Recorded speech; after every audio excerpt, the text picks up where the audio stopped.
اعوذ باللہ من الشیطان الرجیم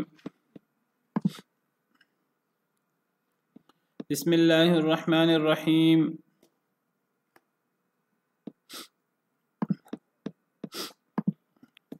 وآتوا النساء صدقاتهن نحلا، اور دو عورتوں کو ان کے حق مہر نحلا خوشی کے ساتھ۔ فَإِن طِبْنَ لَكُمْ عَنْ شَيْءٍ مِّنْهُ نَفْسًا فَكُلُوهُ هَنِيئًا مَرِيئًا، پس اگر وہ خوشی سے دے دیں تمہیں کوئی شے اس میں سے خوشی کے ساتھ، دل کے ساتھ، فَكُلُوهُ هَنِيئًا مَرِيئًا، پس کھا لو اس کو ہنسی خوشی۔ اور عورتوں کو ان کے حق مہر دو خوشی کے ساتھ۔ یعنی پچھلی آیات میں اللہ تعالیٰ نے نکاح کی بات کی ہے کہ اگر یتیم لڑکی سے تم شادی کرو اور تم انصاف نہ کر سکو، تمہیں انصاف نہ کرنے کا ڈر ہو، پھر اس کو چھوڑ کر اور عورتوں سے شادی کر لو، دو دو تین تین چار چار۔ تو یہاں اللہ تعالیٰ نے پھر جو شادی کی بنیادی شرط ہے حق مہر، اس کا ذکر فرمایا ہے۔ یہ شادی کے لیے بہت ضروری ہے۔ تو عورتوں کو ان کا حق مہر خوشی سے دو۔ عورتوں کو حق مہر دیتے ہوئے تنگی نہیں ہونی چاہیے، دل کے اندر یہ نہیں ہونا چاہیے کہ یہ مجھے حق مہر دینا پڑ رہا ہے۔ دیکھیے اللہ تعالیٰ نے دین اسلام کے اندر دین اسلام کے احکامات کو پڑھ کر اندازہ ہوتا ہے کہ شادی بیاہ کے معاملات کو آسان رکھنا چاہیے۔ یہ مشکل نہیں ہونے چاہیے کہ شادی بیاہ کرنا مشکل ہو جائے اور گناہ کرنا آسان ہو جائے۔ گناہ کرنا مشکل ہونا چاہیے، شادی بیاہ کے معاملات آسان ہونے چاہیے۔ اگر زیادہ حق مہر، شادی کے اخراجات یہ زیادہ ہوں اور اس کی وجہ سے شادی وغیرہ مشکل ہو جائے، تو ایسی صورت میں شادی کے اخراجات کو کم ہونا چاہیے، زیادہ نہیں ہونا چاہیے۔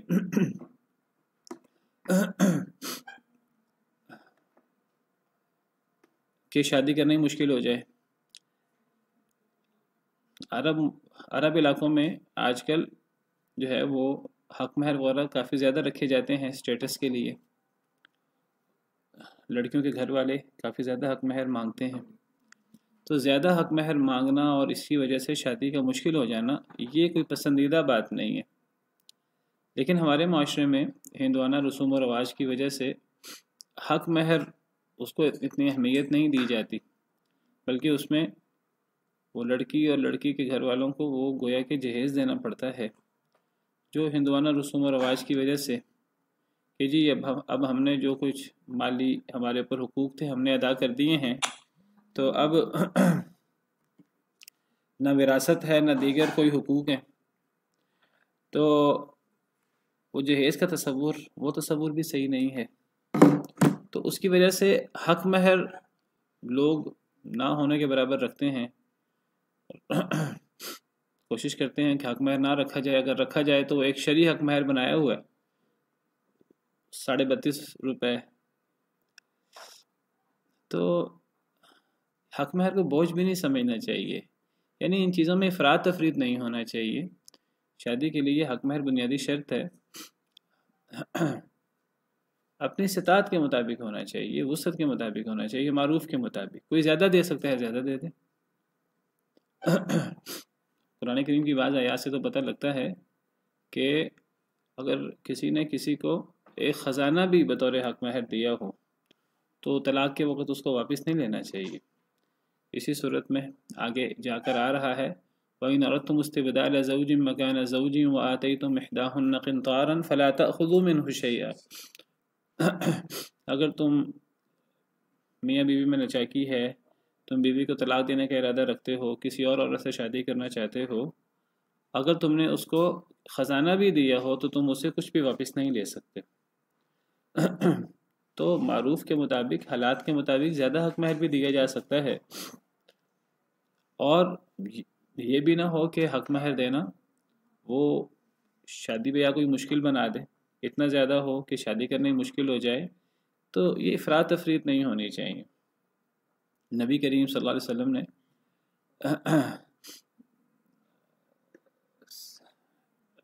جو آپ کا عام حق مہر جو ہے وہ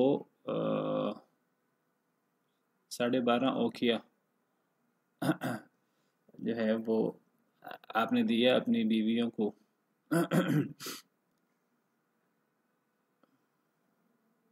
اور 1 اوقیہ جو ہے وہ 40 درہم کا، تو تقریباً یہ 500 درہم حق مہر بنتا ہے جو مجھے یاد پڑ رہا ہے۔ تو 500 درہم اس زمانے میں کافی بڑی رقم ہوتی تھی۔ تو نبی کریم صلی اللہ علیہ وسلم کا عام حق مہر آپ اپنے ازواج مطہرات کو یہ تھا، حالانکہ وہ کتنا سادہ دور تھا،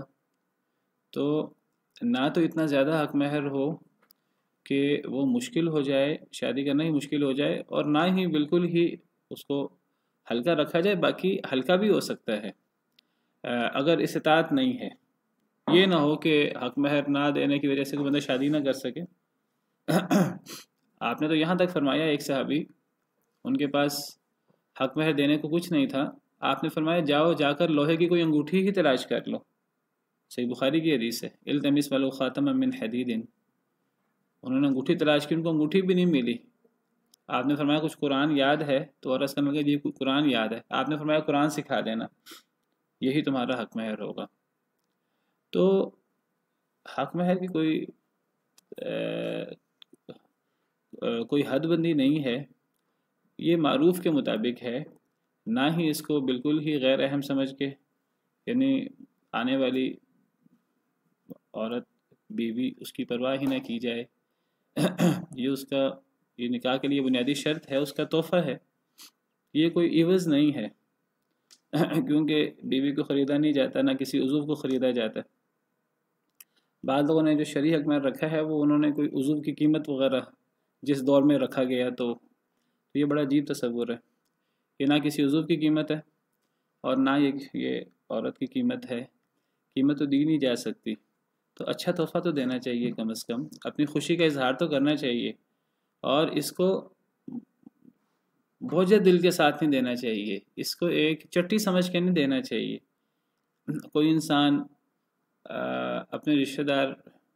عورتیں مثلاً کوئی انسان اپنی بیٹی کو کوئی چیز دینا چاہے تو کیا وہ جو ہے وہ دل پہ بوجھ رکھ کے دے گا؟ وہ کہے گا میں اپنی بیٹی کو اچھی سے اچھی چیز دوں، اپنی بہن کو اچھی سے اچھی چیز دوں، اپنی ماں کو اچھی سے اچھی چیز دوں۔ تو بیوی جب اس کی وہ بیوی بن رہی ہے اور بیوی کا تعلق جو ہے وہ ایک لحاظ سے سب سے قریبی ہو جاتا ہے، ایک دوسرے کا لباس بن جاتے ہیں، تو جب وہ بیوی بیاہ کر لا رہا ہے تو وہ دل کی خوشی کے ساتھ اس کو اچھے سے اچھا تحفہ دے۔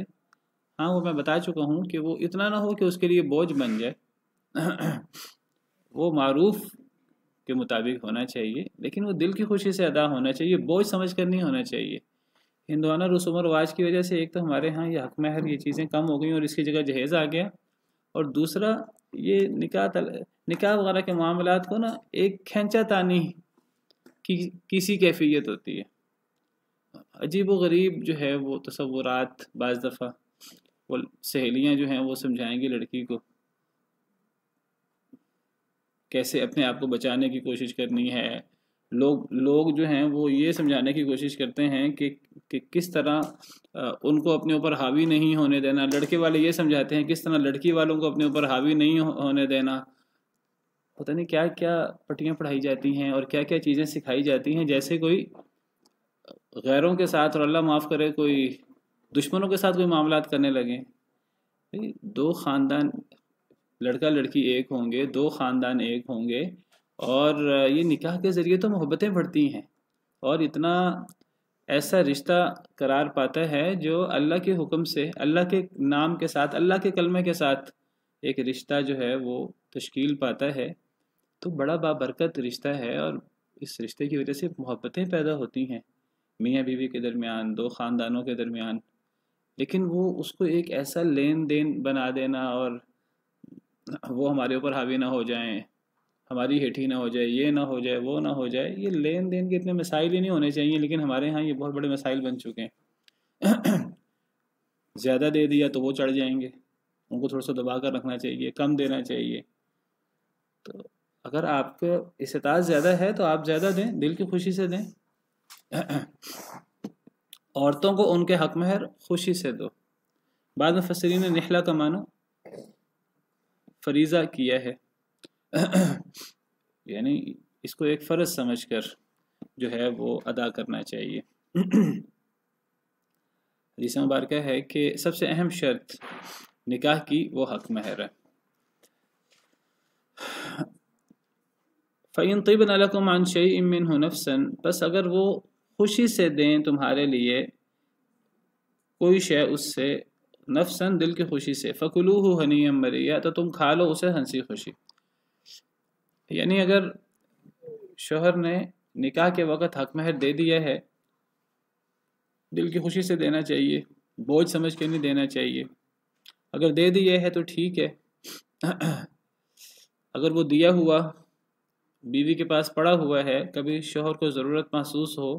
تو بیوی شوہر کو دے دے دل کی خوشی کے ساتھ، تو کوئی حرج کی بات نہیں ہے، شوہر بیوی سے بھی لے سکتا ہے اگر بیوی دل کی خوشی سے دے۔ اگر وہ دل کی خوشی سے کوئی شے تمہیں واپس کرتے حق مہر سے، تو تم اس حق مہر کو اے شوہرو تم ہنسی خوشی اسے کھا سکتے ہو، کوئی حرج کی بات نہیں ہے، بشرطے کہ وہ دل کی خوشی سے دیں۔ چاہے تم نے انہیں حق مہر دے دیا ہے، وہ تمہیں ان کے پاس پڑا ہوا ہے، وہ تمہیں ضرورت کے وقت دے دیں، چاہے تم نے کچھ حق مہر مؤجل رکھا ہوا ہے، لیٹ رکھا ہوا ہے، تو وہ تم سے ادا نہیں ہو رہا، تو اگر بیوی دل کی خوشی سے معاف کر دے تو ٹھیک ہے، وہ تم پر پھر بوجھ نہیں ہوگا، ایک قرض نہیں ہوگا۔ ورنہ اگر حق مہر جو ہے وہ ادا نہیں کیا اور اتنی اہمیت بھی نہیں ہے دل میں کہ میں نے ادا کرنا ہے، بیٹا پیچھے ہو کے بیٹھو،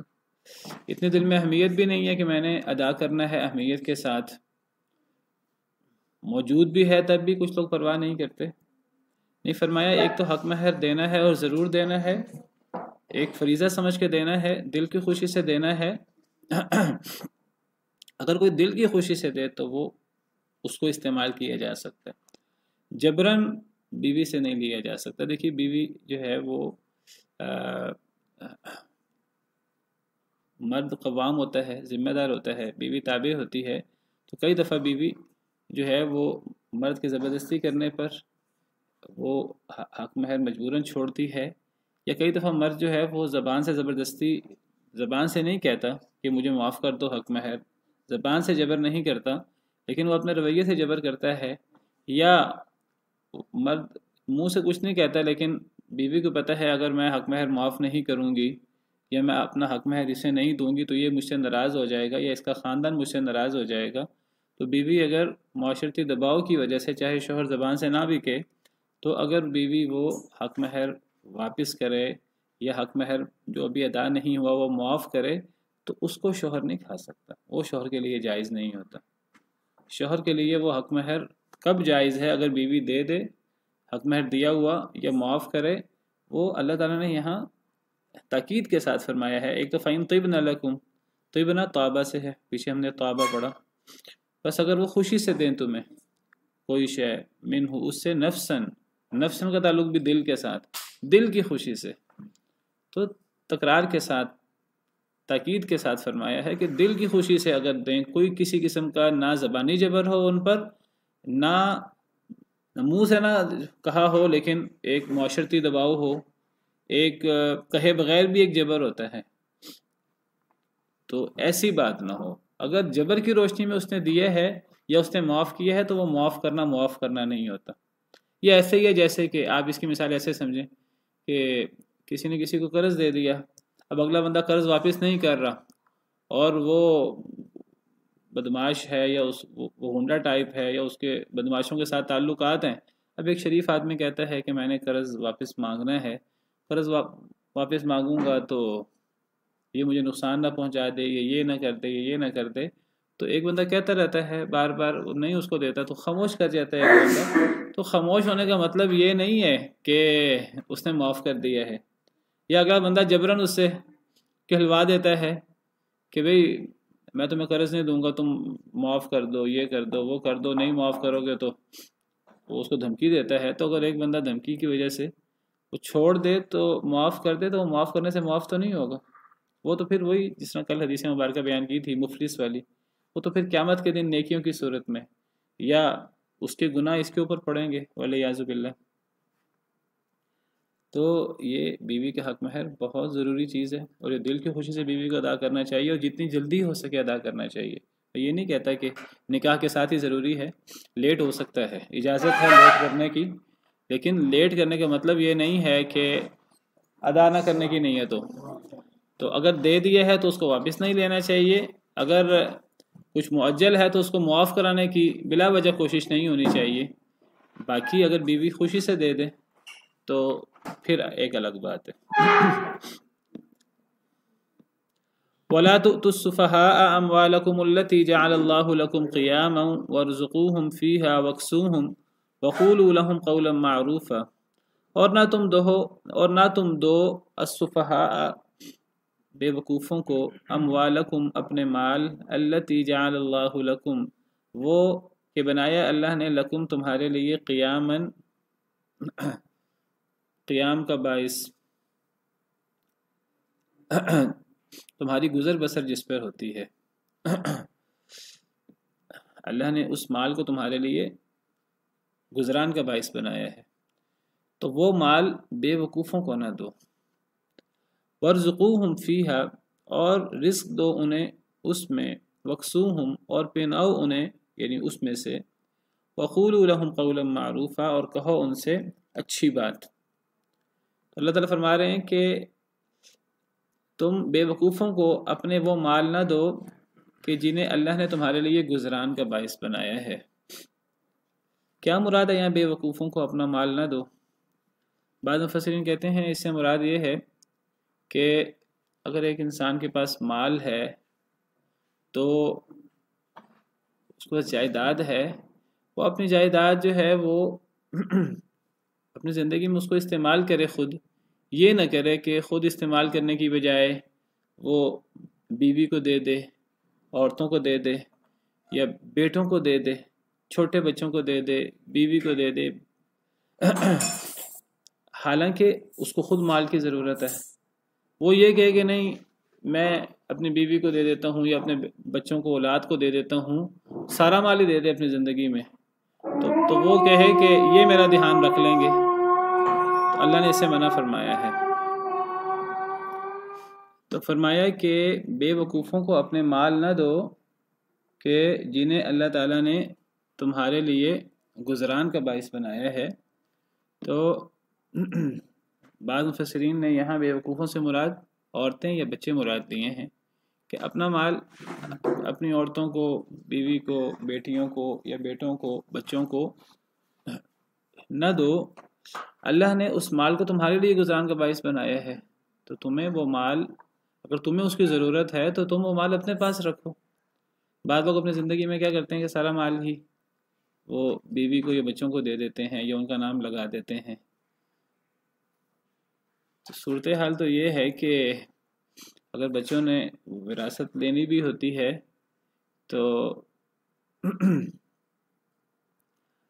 پھر بھی الا ماشاء اللہ ماں باپ کا دھیان نہیں کرتے، ماں باپ کے ساتھ حسن سلوک نہیں کرتے، اگر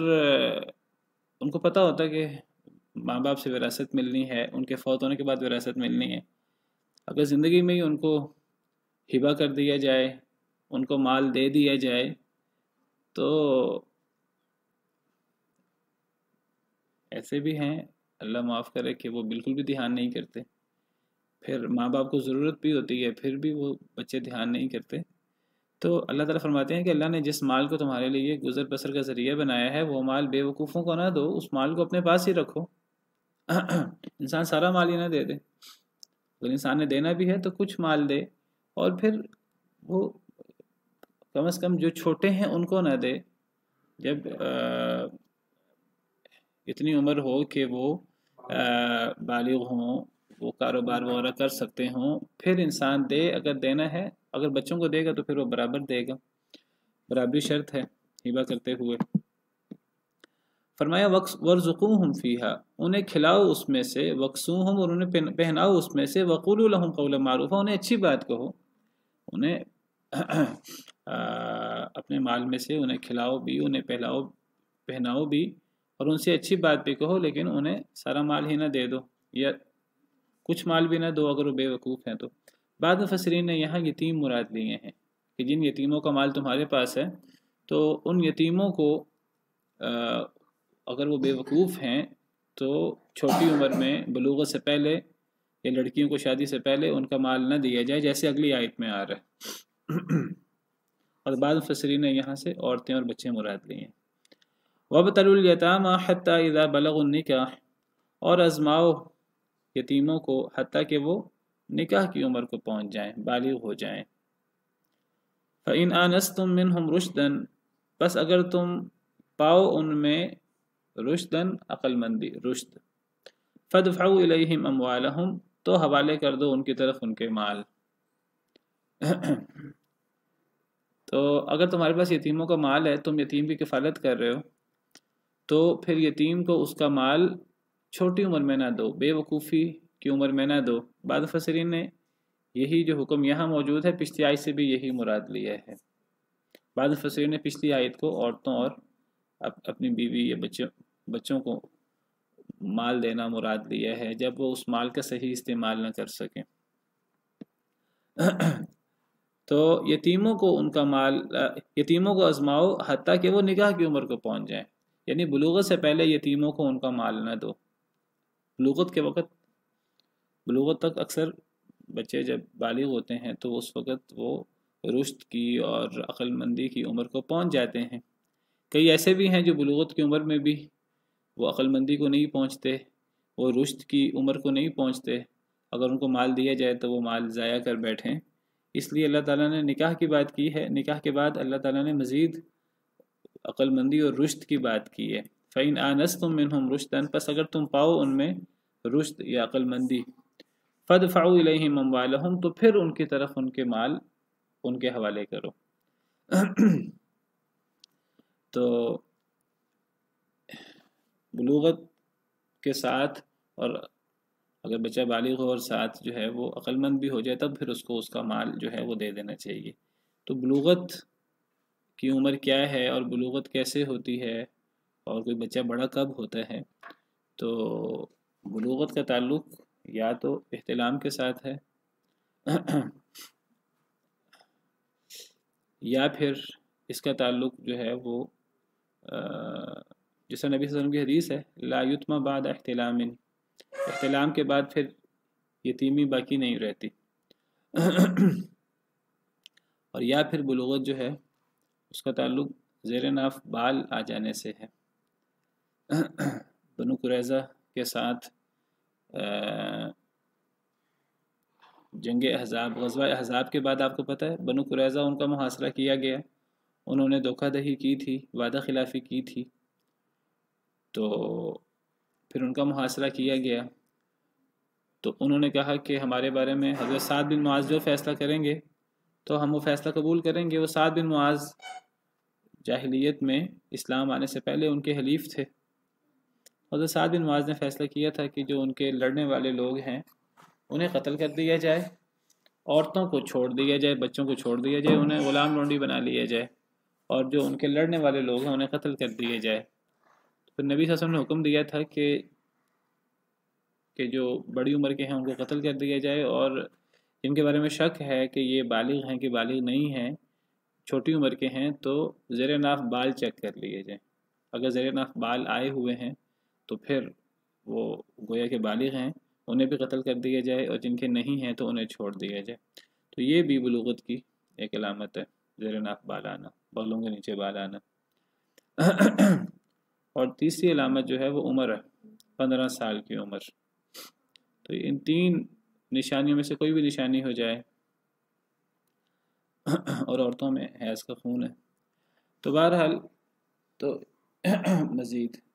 تو ان علامتوں میں سے کوئی علامت ہو تو پھر بچہ بالغ ہو جاتا ہے۔ ایک احتلام، اور ایک زیر ناف بال آنا، اور ایک 15 سال کی عمر۔ 15 سال کی عمر کی دلیل سیدنا ابن عمر رضی اللہ عنہ جنگ احد کے اندر ان کو پیش کیا گیا کہ یہ بھی لڑائی کریں گے، تو ان کو قبول نہیں کیا گیا ان کی چھوٹی عمر کی وجہ سے۔ تو اگلے سال جنگ خندق کے موقع پر جب ان کو پیش کیا گیا تو اس وقت ان کی عمر 15 سال تھی کہ یہ بھی مجاہد بن کے لڑیں گے، تو نبی صلی اللہ علیہ وسلم نے ان کو بطور مجاہد قبول کر لیا، تو اس وقت ان کی عمر 15 سال تھی۔ تو 15 سال کی عمر، زیر ناف بال آنا یا احتلام، ان میں سے جو بھی چیز پہلے ہو جائے تو بچہ بالغ ہو جاتا ہے۔ فرمایا وَلَا تَأْكُلُوهَا إِسْرَافًا وَبِدَارًا أَن يَكْبَرُوا، اور نہ تم کھاؤ اسے، یعنی اس مال کو، اسرافاً وبداراً، اسراف کرتے ہوئے، ضائع کرتے ہوئے، وبداراً، اور جلدی جلدی کرتے ہوئے، ان یکبروا، کہیں وہ بڑے نہ ہو جائیں۔ یعنی اگر تمہارے پاس یتیم کا مال ہے تو یتیم کا مال، یتیم کے بڑے ہونے کے ڈر سے تم جلدی جلدی اس مال کو استعمال کرو، اس مال کو خرچ کرو، یا جہاں کم ضرورت ہے وہاں اسراف کر کے زیادہ لگا لو، کہ وہ بڑے ہوں گے تو پھر بڑے ہو کر ان کا مال ان کے پاس ہوگا، پھر تو وہ اپنے مال میں خود ہی تصرف کریں گے، لیکن ابھی وہ چھوٹے ہیں تو ابھی اگر یتیم کا کفیل یتیم کے مال میں تصرف کر رہا ہے، کوئی کاروبار شروع کیا ہوا ہے اس مال سے، تو وہ کفیل جو ہے وہ اس مال کو بے دردی کے ساتھ خرچ کرے، جہاں تھوڑا چاہے یتیم کی کوئی چیز آنی ہے، وہ کوئی چیز سستی آنی ہے تو وہ جان بوجھ کر مہنگی لے لے، اسراف کرتے ہوئے جلدی جلدی، کہیں وہ بڑے نہ ہو جائیں، تو بڑے ہونے کے ڈر سے ان کے مال کو جلدی جلدی یا اسراف کرتے ہوئے خرچ نہ کرو، بلکہ اسی طرح ہی مال کو خرچ کرنا چاہیے جیسے انسان اپنے مال کو خرچ کرتا ہے، اہتمام کے ساتھ، احتیاط کے ساتھ، ویسے ہی یتیم کے مال کو بھی خرچ کرنا چاہیے اگر کہیں خرچ کرنے کی ضرورت ہے۔ بلکہ انسان خود بھی خرچ کر سکتا ہے، وہ آگے آ رہا ہے۔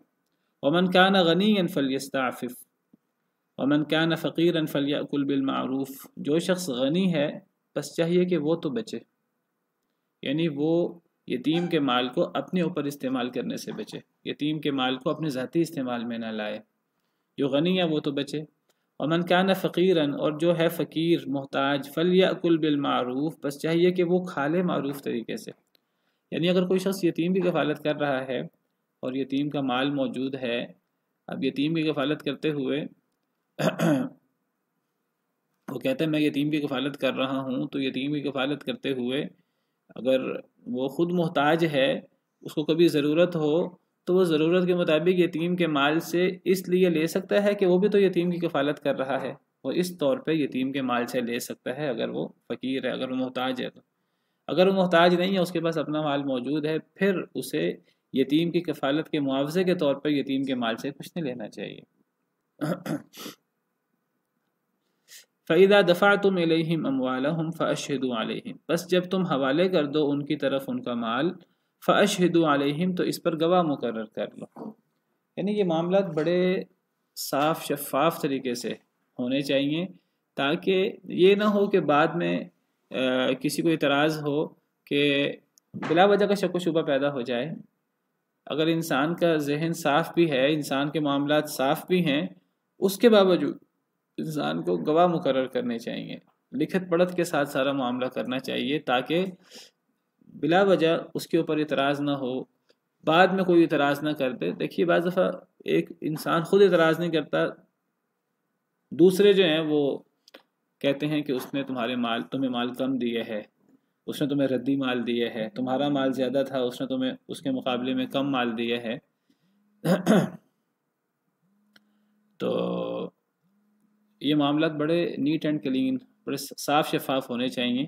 اور گواہی کے ساتھ معاملے ہونے چاہیے۔ اگر یتیم کفالت میں لیا ہے، یتیم کا مال ہے، تو وہ مال